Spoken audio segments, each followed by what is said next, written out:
فأنا ناصح لإخواني بالصدع بالحق تبيض وجوههم. السكوت في مسألة الحزبية يضرها، فاصدع بما تؤمر وأعرض عن المشركين.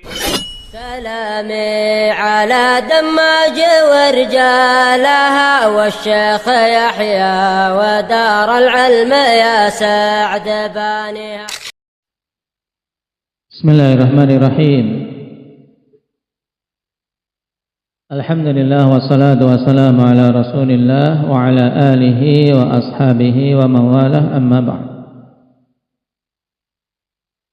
Ikhwanil kiram rahimani wa rahimakumullah. Pertemuan terakhir kita membahas syubhat yang keberapa, Ali?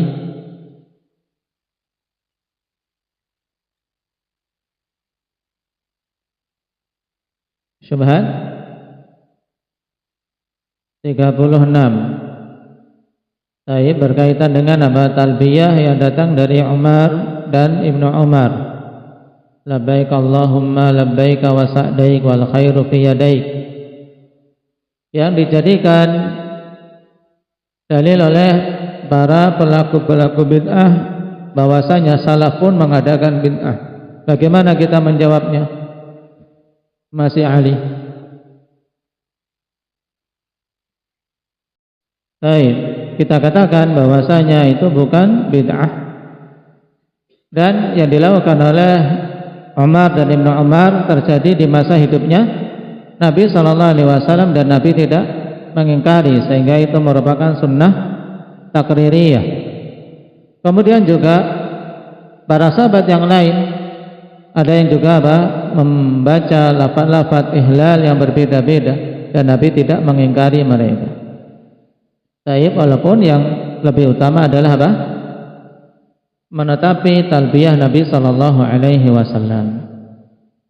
Tapi ini menunjukkan bahwasanya yang dilakukan oleh Umar dan Ibnu Umar itu masih pada koridor yang diperbolehkan dalam syariat. Kenapa? Karena Nabi tidak mengingkarinya, sehingga ini bukan bid'ah.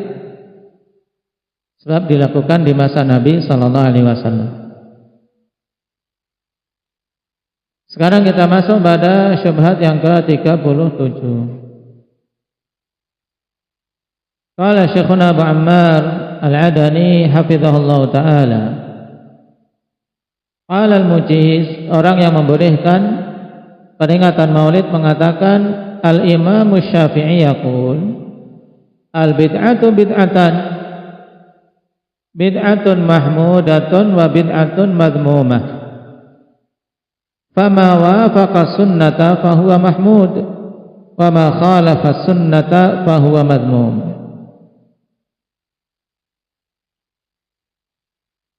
Kata Imam Syafi'i, bid'ah itu ada dua jenis, bid'ah yang dipuji dan bid'ah yang dicela.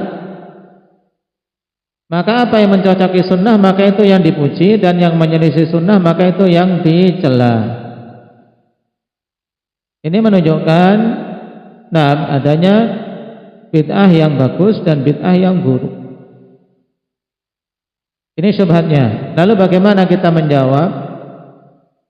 Kita katakan hadhil kalimatu minal Imam Syafi'i ka kalimatil Faruq Umar bin Khattab radhiyallahu anhu ni'matul bid'ah hadhih. Atau lebih bagus lagi ni'matil bid'atu hadhih. Ni'matil bid'ah, karena apa? Dari kata nikmat kemudian dikeluarkan dari iltiqa'us sakinain. Ni'matil bid'ah hadhih. Jadi perkataan Imam Syafi'i taujihnya ini seperti perkataan Umar bin Khattab Al-Faruq, sebaik-baik bid'ah adalah ini. Ketika beliau mengomentari salat tarawih yang dilakukan secara berjamaah dengan satu imam. Fa inna Umar radhiyallahu anhu lama ra'a an-nasa yusalluna awza'an mutafarriqin ahabba an yajma'ahum fi jama'atin wahidah. Thumma qala ni'matul bid'ah hadhihi. Sebab Umar dulu tatkala melihat manusia mereka salat berkelompok-kelompok yang terpisah-pisah. Jadi dulu sebelum disatukan oleh Umar, ini ada berapa orang salat di belakang imam, kemudian yang lain kelompok lain berapa orang salat di belakang imam, demikian auza'an mutafarriqin. Maka beliau suka untuk mengumpulkan mereka dalam satu jamaah. Kemudian ketika terkumpul jamaah yang satu di belakang imam satu, ini kan subhanallah dilihat, masya Allah, bagus. Nah, maka Umar mengatakan sebaik-baik bid'ah adalah ini. Ma'ana Nabi sallallahu alaihi wasallam qad shalla bihim thalath layalin. Bersamaan dengan Nabi sallallahu alaihi wasallam dulunya telah salat mengimami manusia 3 malam. Wa inna ma taraka makhafata an tufrada alaihim. Hanyalah Nabi meninggalkan berjamaah pada salat tarawih di malam-malam Ramadan karena takut tarawih nanti diwajibkan atas mereka. Wa yadullu alaihi hadithu Aisyah radhiyallahu anha 'anil Nabi sallallahu alaihi wasallam qala khasyitu an tufrada 'alaikum fata'jizu anha, muttafaqun alaih. Yang menunjukkan hal ini hadits Aisyah dari Nabi sallallahu alaihi wasallam beliau mengatakan ketika menjelaskan alasan kenapa Nabi tidak keluar, karena aku khawatir salat itu diwajibkan atas kalian sehingga kalian tidak mampu untuk menunaikannya. Baik, menunjukkan di sini bahwasanya asal dari berjamaah pada salat tarawih ini ada atau tidak? Hendak ya hadir. Asal dalam salat tarawih secara berjamaah ada atau tidak? Hendak ya Jabir? Ada. Nah, karena Nabi sallallahu alaihi wasallam mencontohkan beliau mengimami 3 malam, cuman meninggalkannya kenapa? Karena sebab saat itu khawatir Nabi kalau terus menerus bisa diwajibkan atas umat, karena saat itu masih masa-masa turunnya wahyu dan masa-masa pensyariatan. Falihada hamala al-ulama qaula Umar radhiyallahu anhu ni'matil bid'ah hadhihi 'ala al-bid'ah al-lughawiyyah. Oleh karena itulah para ulama pun membawa perkataan Umar sebaik-baik bid'ah adalah ini kepada makna bid'ah secara bahasa. Loh, kenapa? Karena tidak mungkin kita bawa kepada makna bid'ah secara syar'i. Paham? Paham, syukran. Kenapa kok tidak mungkin dibawa kepada makna bid'ah secara syar'i? Karena salat tarawih secara berjamaah itu sendiri bukan bid'ah secara syar'i, paham? Jadi salat tarawih secara berjamaah bukan bid'ah secara syar'i, kan? Sebab Nabi telah melakukannya. Pak Umar mengatakan itu bid'ah, berarti mau tak mau harus dibawa kepada makna bid'ah secara bahasa. Karena secara bahasa mungkin untuk itu disebut sebagai bid'ah sebab telah lama ditinggalkan. Di masa Abu Bakar tidak ada, kemudian baru dihidupkan di masa Umar. Paham? Baik. Qala Syekhul Islam Ibnu Taimiyah rahimahullah, aktsaru ma fi hadza tasmiyatu Umar tilka bid'ah ma'a husniha wa hadhihi tasmiyatun lughawiyyah la tasmiyatun syar'iyyah. Ini penegasan. Nah, bahwasanya penamaan Umar Taib terkait salat tarawih sebagai bid'ah bersama dengan bagusnya, itu adalah penamaan secara bahasa, bukan penamaan secara syar'i. Wadzalika anal bid'ata fil lughah ta'ummu kullama fu'ila ibtida'an min ghairi mithalin sabiq. Wa amma al bid'atu syar'iyyah fa kullu ma lam yadulla alaihi dalilun syar'i. Yang demikian itu kenapa kita bawa kepada makna penamaan secara bahasa? Karena bid'ah secara bahasa itu mencakup semua hal yang dilakukan yang pertama kali tanpa ada contoh sebelumnya. Taib, dikumpulkannya manusia banyak, kemudian dengan imam satu, itu kan sudah lama ditinggalkan oleh Nabi Sallallahu Alaihi Wasallam. Tapi ditinggalkannya oleh Nabi bukan apa? Bukan karena itu tidak masyru', tapi karena Nabi khawatir itu diwajibkan nantinya. Maka ketika telah wafat Nabi Sallallahu Alaihi Wasallam, alasan ini sudah tidak ada. Makanya Umar hidupkan kembali sunnah tersebut. Dan ini bisa dinamakan bid'ah secara bahasa. Adapun bid'ah secara syar'i adalah semua perkara yang tidak ditunjukkan oleh dalil yang syar'i padanya. Ini jelas. Wa qala al-Hafidz Ibnu Katsir rahimahullahu taala al-bid'atu ala qismain. Taratan takunu bid'atan syar'iyyah ka qaulihi sallallahu alaihi wasallam fa inna kulla muhdatsatin bid'ah wa kulla bid'atin dhalalah wa taratan takunu bid'atan lughawiyyah. Kata Ibnu Katsir, bid'ah itu ada dua jenis. Terkadang itu adalah bid'ah secara syar'i, seperti perkataan Nabi Sallallahu Alaihi Wasallam, sesungguhnya semua perkara yang baru di dalam agama ini adalah bid'ah dan semua kebid'ahan adalah sesat. Nah, ini hukum semua bid'ah secara syar'i adalah sesat. Tidak ada yang bagus.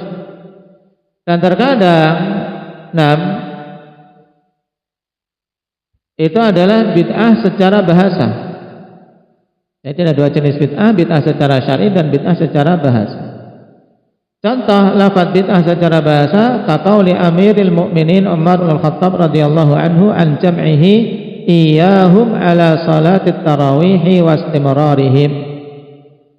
Seperti perkataan Umar bin Khattab radhiyallahu anhu tentang pengumpulan beliau para sahabat radhiyallahu alaihim di atas satu imam untuk menunaikan salat tarawih dan terus-menerus menunaikannya. Karena kan Nabi cuma 3 hari setelah itu putus. Sedangkan yang dihidupkan oleh Umar, dihidupkan salat tarawih sepanjang Ramadan. Dan beliau mengatakan nikmatil bid'atu hadhi, sebaik-baik bid'ah adalah ini. Maka yang dimaksud adalah secara bahasa, bid'ah secara bahasa. Taib, ini perkataan Umar jelas, kawan. Yang ini juga merupakan syubhat banyak dari para pelaku kebid'ahan yang mengatakan adanya bid'ah hasanah dengan alasan perkataan Umar, nikmatil bid'ah hadhi. Pokoknya adalah lafaz bid'ah berarti ini bagus, bid'ah yang bagus, berarti di sana ada bid'ah yang bagus. Tidak peduli dengan apa maksud dari Amirul Mukminin Umar bin Khattab dan perkara yang ditunjuk oleh beliau sebagai bid'ah. Padahal perkara yang ditunjuk oleh beliau sebagai bid'ah yaitu salat tarawih dengan satu imam dan dilakukan terus-menerus pada bulan Ramadan, ini tidak masuk dalam kategori bid'ah secara syar'i yang dibahas. Tapi yang dimaksud oleh beliau adalah secara bahasa saja. Nah, demikian pula perkataan Imam Asy-Syafi'i, wa hakadha yunazzalu kalamul Imam Asy-Syafi'i rahimahullahu taala 'alal bid'atil lughawiyyah. Maka demikian pula diterapkan perkataan Imam Syafi'i pada bid'ah secara bahasa. Baik, kenapa? Kenapa kita bawa perkataan Imam Syafi'i pada bid'ah secara bahasa? Karena kalimat-kalimat beliau yang lain tidak menunjukkan adanya bid'ah yang bagus secara syar'i. Bahkan beliau juga sebagaimana para ulama yang lain menetapkan bid'ah itu semuanya sesat.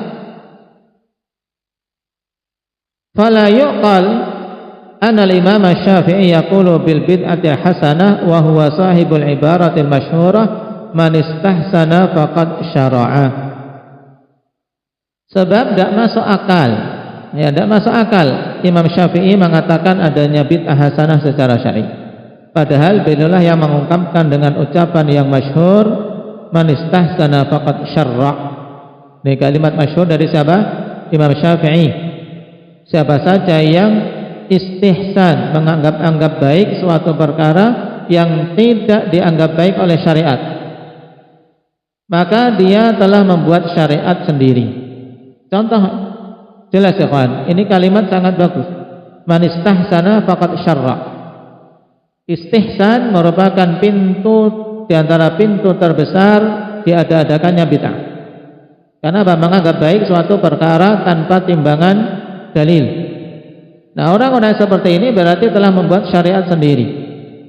Tidak mungkin Imam Syafi'i yang mengatakan seperti ini kemudian beliau memunculkan adanya bid'ah hasanah. Qala walidzalika qala Ibnu Rajab Al-Hambali rahimahullah wa muradu Syafi'i rahimahullah ma dzakarna min qabl inna aslal bid'atil madmumah ma laysa laha aslun fi syari'ah turja'u ilaihi wa hiya al-bid'ah fi itlaqis syar'i. Oleh karena itulah Al-Hafidz Ibnu Rajab Al-Hambali dalam Jami' Ulumul Hikam mengatakan maksud dari Imam Syafi'i yang telah kami sebutkan tadi, bahwasanya asal dari bid'ah yang dicela yaitu yang tidak ada dasar di dalam syariat, yang perkara itu dikembalikan kepadanya. Yaitu kalau dikembalikan kepada dalil syar'i tidak ketemu, maka ini adalah bid'ah dalam penggunaannya secara syar'i. Wa amal bid'atul mahmudah fama wafaqa sunnah, yakni maka laha aslun minas sunnati turja'u ilaih. Adapun perkataan beliau bid'ah yang dipuji, yang mencocoki sunnah, maksudnya adalah apa? Suatu amalan yang memiliki dasar dari sunnah yang bisa apa? Dikembalikan kepadanya. Nah, kalau suatu amalan ada dasarnya sunnah, maka berarti ini bid'ah secara syar'i atau bukan? Indah Arif, bukan. Berarti mau tak mau wa innama hiya bid'atun lughatan, dan hanyalah itu adalah bid'ah secara bahasa, la syar'an, bukan bid'ah secara syar'i. Kenapa? Limuwafaqatiha sunnah, karena mencocoki sunnah. Sesuatu yang mencocoki sunnah itu bukan bid'ah secara syar'i. Karena bid'ah secara syar'i adalah apa saja yang menyelisih sunnah Nabi Sallallahu Alaihi Wasallam. Baik. Dari sini sangat jelas perkataan Imam Asy-Syafi'i, membagi bid'ah menjadi dua, bukan maksudnya bid'ah secara syar'i, tapi bid'ah secara lughawi. Qala walau salamna jadalan bi sihhati dalalatihi ala ma aradu min tahsini ma anna hadza la yusallam fa innahu la yajuzu an yu'arada kalamu Rasulillah sallallahu alaihi wasallam bi kalami ahadin minan nas kainan mangkan. Taruhlah kita menerima, ya kita ngalah dalam konteks dialog, taruhlah kita terima alasan mereka tentang keabsahan penunjukan perkataan Imam Nawawi bahwasanya bid'ah itu ada yang bagus. Dalam keadaan kita tidak bisa menerima itu, ya secara konteks bahasa sudah tidak bisa diterima ke arah ini. Tapi taruhlah kita terima itu, maka sungguhnya tidak boleh perkataan manusia biasa dipertentangan dengan perkataan Rasulullah Sallallahu Alaihi Wasallam, siapapun itu. Tidak boleh dipertentangkan dengan perkataan Nabi. Apalagi perkataan Imam Syafi'i tidak mengarah kepada penetapan bid'ah syar'i ada yang hasanah, karena semuanya dalalah. Qala al-Imam Syafi'i rahimahullah ajma'al muslimun ala anna man istabana lahu sunnatu Rasulillah sallallahu alaihi wasallam lam yakun lahu an yada'aha liqauli ahadin minan nas. Kaum muslimin telah bersepakat bahwasanya siapa saja yang jelas baginya sunnah Rasulullah sallallahu alaihi wasallam tidak boleh dia tinggalkan sunnah tersebut dikarenakan perkataan seorang pun dari manusia. Ini perkataan beliau. Kalau sudah jelas itu sunnah Nabi, pegang, tidak boleh ditinggalkan karena perkataan manusia. Ini seorang imam yang mengatakan seperti ini, tidak mungkin kemudian beliau menyatakan adanya bid'ah secara syar'i yang dihukumi bagus.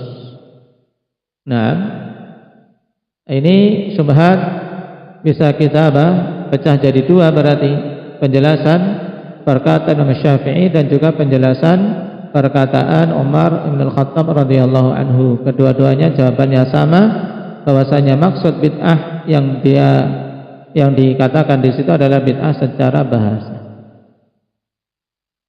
Nah, barakallahu fiikum wallahu taala alam, naktafi bihadza, subhanakallah.